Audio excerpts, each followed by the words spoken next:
आज हामी नेपाली महिलाहरूको विशेष चाड तीजको लागि जुन बेलुकादेखि दर खाएर बस्ने एउटा यो जुन योजना हुन्छ नेपालमा त्यस्तैको सम्झना गर्दै हामीले विदेशमा पनि खिर खाएर दर खाएको जस्तो अनुभव गर्ने हाम्रो एउटा प्रयास गरेका छौँ।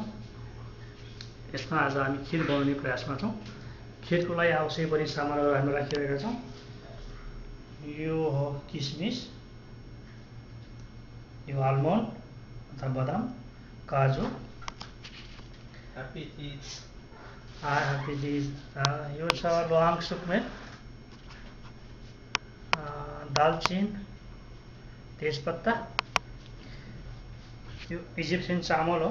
यो चामलबाट खिर राम्रो बन्छ। त्यसै गरी यहाँ छ नरिवलको धुलो। नरिवलको धुलो हो यो। नरिवलको धुलो हालेपछि जुन नरिवलको टुक्राहरू हामीले यसमा हाल्दैनौँ, यसबाट चाहिँ राम्रो स्मेल आउँछ। त्यसै गरी यहाँ छ दुध, अल्मालाई प्रडक्ट हो। प्योर गाईको दुध भनेर लेखेको छ यसमा। 2 बोतल दुध छ र यी मसलाहरू हामीले यो ओखलमा पिनेपछि हामी दुधसँग यसलाई मिसाएर हामी खिर बनाउने तयारीमा छौँ। खिरको लागि आवश्यक पर्ने सामानहरू यहाँ तयार हुँदैछ र हामी तपाईँलाई देखाउँदैछौँ कसरी खिर बनायौँ, हामीले कसरी खिर खायौँ। यी सबै वृत्तान्त कहानीहरू तपाईँले देख्न सक्नुहुन्छ। त्यसको लागि तपाईँहरूले युट्युब जुन बोतलमा दुध थियो त्यो दुध हामीले भाँडामा बनाइसकेका छौँ। एउटा यस भाँडामा छ र बढी भएको दुध यो भाँडामा राखिएको छ। दुध ताप्दैछ।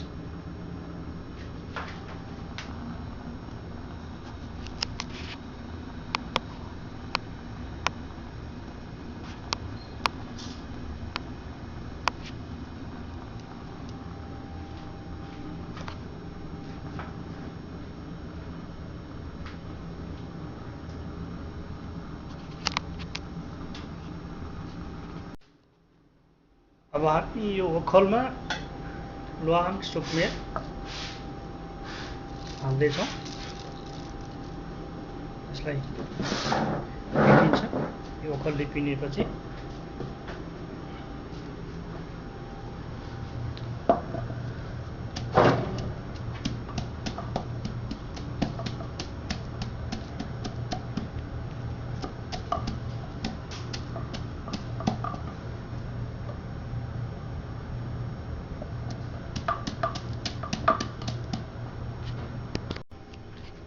र उम्लेको दुधमा हामीले तेजपत्ता हालेका छौँ।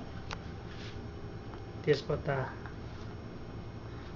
पकाउँदैछौँ हामी र यसमा हाल्नको लागि मसला यहाँ तयार भइसकेको छ। यो हो दालचिनीको धुलो, यो मरिच, सुक्मेन र ल्वाङको धुलो हो र यसको लागि हामीले चामल तयार गरिसकेका छौँ। त्यसपछि यसलाई पखालेर हामी दुधमा मिसाउँछौँ र यसमा हामी जुन काटेको हाम्रो किसमिस, काजु, आलमन्ड हामी हाल्दैछौँ।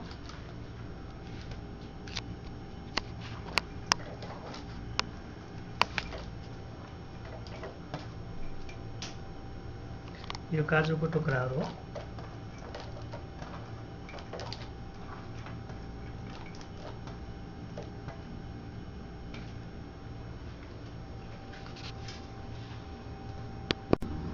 र यसमा हामी अब चामल हाल्दैछौँ।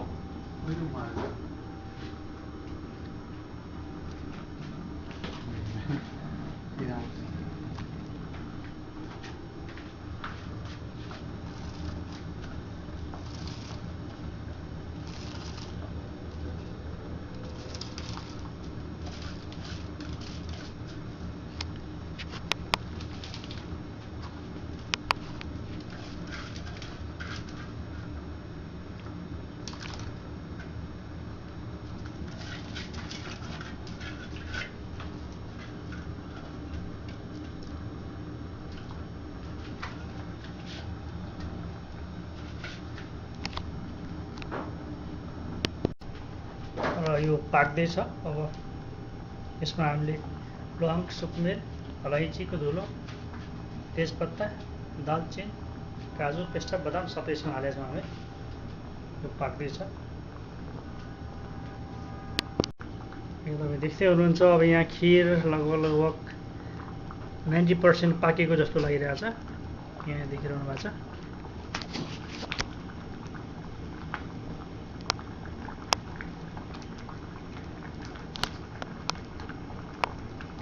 काजु पेस्टा यहाँ देखिन्छ हामीले नै पाक्दैछ।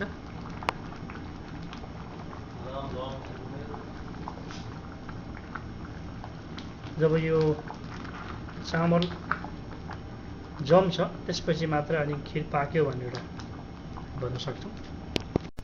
अब खिर तयार भइसकेको छ। यो जुन जमेको छ तपाईँ देख्नु भएको छ, यो हो फ्याट, यसको चिल्लोपन। खिर पूर्ण रूपमा तयार भइसकेको छ। अब केही समयमा हामी यसलाई खाएर यसको फिडब्याक तपाईँलाई दिनेछौँ हामी।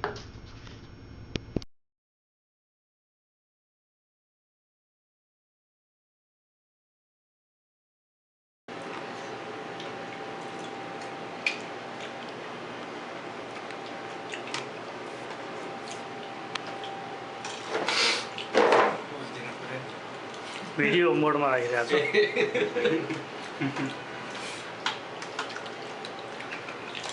कस्तो छ खिर सुरेश? खिर दामी छ।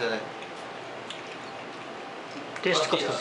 अस्ति के अरे अस्ति के साउन्ड 15 भन्दा यस मिठो छ। असोज पनि राम्रो रहेछ। असोज 15 भदौ 15 भन्दा पनि हुन्छ होला। असोज 15 भन्दा पनि असोज लाग्छ नि, असोज लाग्छ।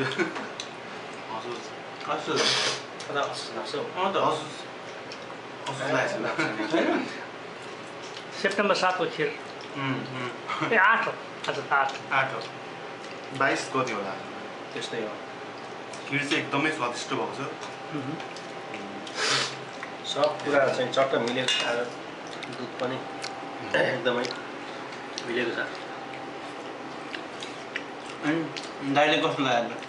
मलाई चाहिँ खिर साह्रै राम्रो लाग्यो। जुन इन्ट्रेस्टले बनाएको थिएँ, जुन एउटा उत्साहले बनाएको थिएँ, त्योभन्दा अझ मैले बेटर क्वालिटी भेटाएँ। यसमा चाहिँ अब क्रेडिट जान्छ श्रवणले काजु पेस्ता एकदमै ठुलो बनाएको थिएँ। Thank you very much. पछि प्रकाशले र म गएर उहाँसँग गएर सामान किनेर लिएर आएको थिएँ। सुरेशले बेलामा हेर्न आएको थियो, खिर पकाएर आयो। सबलाई चाहिँ धन्यवाद छ। धेरै मिठो भएको छ। Thank you very much. ठुलेलाई झन् विशेष धन्यवाद दिँदै